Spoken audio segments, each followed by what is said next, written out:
Single phase inductor কিভাবে রিবাইন্ডিং করার পর তার কানেকশন হয় ওটাই আজকে আমি আপনাদেরকে দেখাবো। যারা এই টেকনিক্যাল লাইনে যুক্ত আছেন বা যারা নতুন তাদের জন্য এই ভিডিওটা অনেকই কাজে লাগবে। তো আপনারা সেভ করে বা শেয়ার করে রাখতে পারেন। তো এই দেখুন, রানিংয়ের যে তার আমাদের আছে লিড বার করানোর জন্য, ওই দুটো লিড আমি বার করিনি, রেড তারগুলোতে দুটো লিড বার করছি। আবার যেটা স্টার্টিংয়ের জন্য বার করব সেটা আমি ওই যে আমাদের কালো তার আছে, কালো তার দিয়ে আমি স্টার্টিং তারের দুটো লিড বার করব। এই স্টার্টিংয়ের একটা লিডকে বেঁধে নিই, তারপরে আমি সেই সাইডের লিডটাকেও বেঁধে নেব, সেমভাবে দুটোকেই বার করব। তো এই দেখুন আমি 4টে লিড বার করেছি।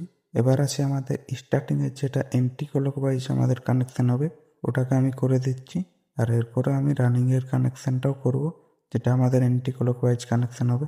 হ্যাঁ, কিন্তু রানিংয়ের যেটা হবে সেটাতে যেমন আমাদের টাচ না হয়, ওটা আমাদেরকে ধ্যান রাখতে হবে।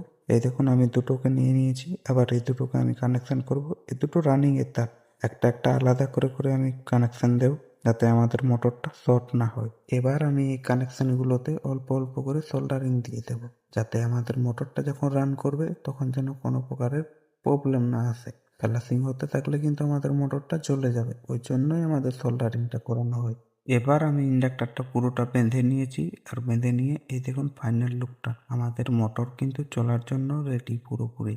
এবার এটাতে বার্নিশ দিয়ে ফিটিং করে দিলেই আমাদের মোটর রান।